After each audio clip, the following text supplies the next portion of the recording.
I'm Marin Blake, 35, a marketing manager in Lincoln, Nebraska, living in a condo I earned through caffeine-fueled nights and endless pitch decks. During a tense Monday morning meeting, my phone buzzed on a conference table, a small siren slicing through a fog of budget talk. A message flashed from my kid sister, Tessa. Need $2,800 for prom. Send now. My jaw tightened. $2,800 for a dress, a limo, a night of photos. I typed beneath the table. Earn it yourself. Her reply came fast. 2 separate messages that landed like slaps. From Mom, Diane pay, or don't call yourself family. From Dad, Carl do the right thing. Heat crept up my neck. For years, I'd wired money into a joint family account I'd opened myself, covering bills, groceries, emergencies. But this time, it wasn't about help. It was about control. The truth hit hard. I hadn't been loved, just useful. That night, I paced my living room, their words looping in my head until carpet felt worn thin. I scrolled through transfers. $1,200 here, $800 there. A string of generosity I convinced myself was duty. I remembered Tessa's extravagant birthdays while I worked weekends. Mom's easy excuses. Dad's quiet. Can you help? By midnight, I was standing over my laptop, steady as if approving a campaign. One by one, I untied the financial knots I'd made, canceled their subscriptions, stopped every auto transfer, enabled alerts. The account stayed open, but my faucet was off. By 8:30 the next morning, my world felt eerily quiet. Then my inbox chimed, urgent, bank alert. My stomach dropped. This wasn't about prom anymore. This was a pattern, and I was finally seeing it. $5,000 withdrawn at dawn. I stared at the number, pulse hammering. Rent money? Another whim? Either way, it carried my name. I needed proof, not guilt.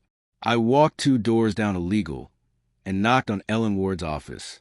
She left for law school and returned sharper than ever. Quick favor. I asked, keeping my tone even. Minutes later, using my credentials and her calm precision, we logged into the bank's portal. The ledger told a story I'd subconsciously ignored. Months of hefty transfers to credit card companies, auto loans, and a lender I didn't even recognize. Then came smaller withdrawals, boutiques, restaurants, a travel agency, and unbelievably, a prom planner. Ellen frowned at the screen. This isn't groceries, she said. They're funding lifestyle debt. We pulled statements year by year. The total hit like a punch to the chest. $100,000 gone since the day I opened that account. I heard my mother's pleading tone and memory. My father's quiet just this once. Tessa's glittering smile. Even a second mortgage appeared in the logs. I exhaled and shut the faucet for good this time. Froze transfers, revoked cards, reset every alert.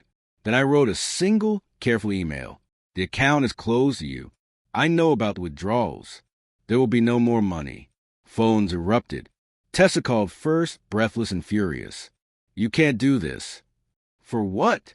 Another dress. I asked. She hung up with a strangled sound. Mom texted paragraphs about survival. Dad sent one line. Think about what you're doing to us. I did. And then I chose myself. I printed everything and decided to face them. The next day, I drove to their split-level house at noon, folder in hand, and exhaustion sharp in my chest. Mom sat stiffly on the couch. Dad hovered near the window. Tessa scrolled her phone, indifferent. I laid the papers on the coffee table. I know about the second mortgage. I said, the cards, the prom planner. Mom's mouth tightened. You don't air family business. You made it mine when you spent my income. I said. Dad's voice rose. We were drowning. You were supposed to help. I did help. I said, tapping the totals. $100,000. That was a necessity. That was denial dressed in luxury. Tessa finally looked up, cheeks flushed. I didn't ask you open that account. No. I said, you just asked for $2,800 and called it love. Love isn't a wire transfer. Their voices clashed, angry, defensive, wounded. I didn't raise mine. I gathered the statements and stood. Here's the boundary, I said. No more money. If you want my presence, it can't come with invoices. Mom blinked, silent.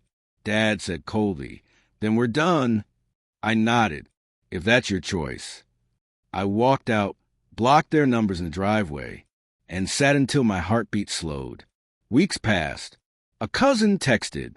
Bankruptcy filed. House listed. Tessa's working retail. I felt both grief and oxygen. I met with Ellen, closed every loophole, and built a future-centered budget. Therapy helped me separate guilt from responsibility. When spring arrived, I donated a gown I'd once bought for a corporate gala. A young woman trying it on spun in front of the mirror, laughing. That sound, that lightness, felt like the first right thing in a long time.